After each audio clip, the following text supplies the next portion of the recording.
Salam sejahtera Bapak, Ibu, serta saudara-saudari semua. Untuk mengawali renungan tentang firman Tuhan ini, mari kita bersatu di dalam doa.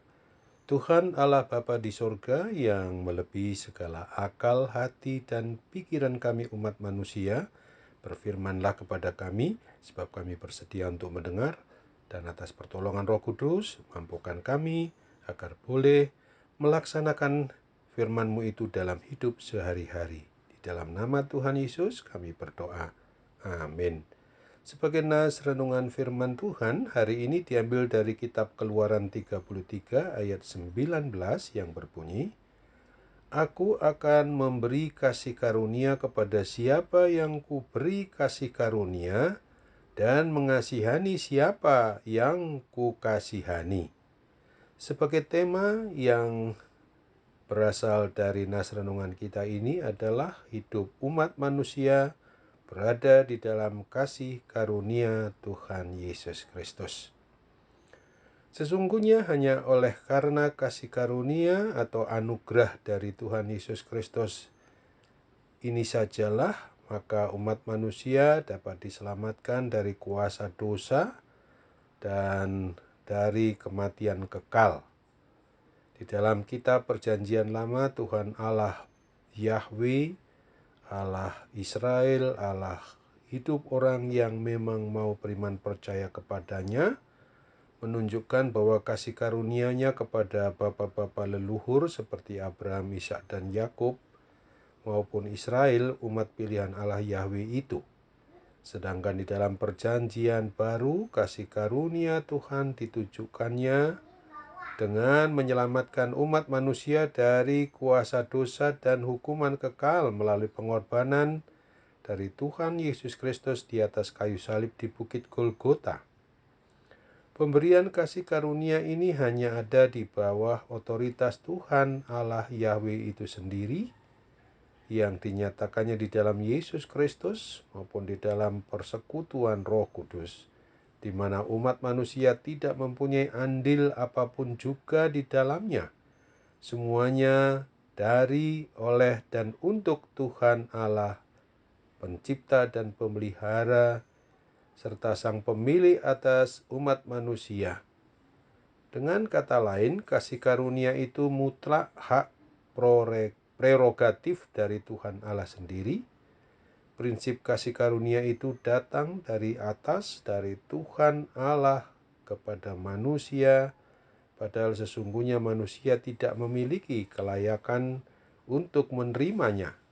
Jadi hal itu tidak tergantung pada kehendak orang atau atas usaha umat manusia itu sendiri, tetapi kepada kemurahan hati Allah Bapa di surga.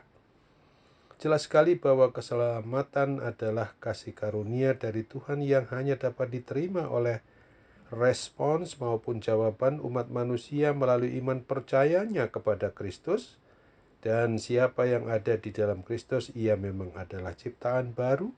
Yang lama sudah berlalu, sesungguhnya yang baru sudah datang. Sesungguhnya pula bahwa setiap pribadi orang yang beriman percaya kepada Kristus itu adalah orang yang hidupnya di dalam kasih karunia. Artinya, hidup di dalam perlakuan istimewa dari Tuhan Yesus Kristus sendiri dan hidup di dalam naungan janji Tuhan Yesus Kristus. Meskipun kita hidup di dalam hukum kasih karunia Tuhan, hal itu bukan berarti bahwa kita bisa hidup sekehendak hati atau sebebas-bebasnya tanpa ada pagar pembatas di antara kita di dunia ini. Di dalam kasih karunia Tuhan, Dia memberikan adanya rambu-rambu, yaitu melalui firman-Nya, yang bila dilanggar oleh kita pun dapat kehilangan kasih karunia Tuhan itu. Karena itu janganlah membuat hidup kita menjadi sia-sia atau menyia-nyiakan kasih karunia Allah yang telah kita terima, apalagi sampai menyalahgunakannya.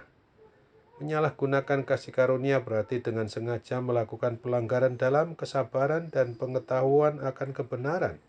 Untuk itu marilah kita ingat akan janji firman Tuhan seperti yang ditulis dalam Roma 5 ayat 2. Oleh Dia kita juga beroleh jalan masuk oleh iman kepada kasih karunia ini. Di dalam kasih karunia ini kita berdiri dan kita bermegah dalam pengharapan akan menerima kemuliaan Allah. Amin. Mari kita kembali bersatu dalam doa.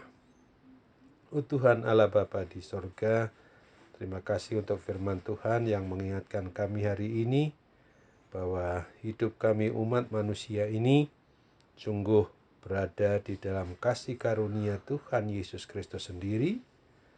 Dikolah Allah yang memang dengan kasih-Mu yang begitu besar memberikan kasih karunia atau anugerah kepada siapa yang memang berdasarkan otoritas Tuhan sendiri, bukan menurut kemauan dan kehendak diri kami.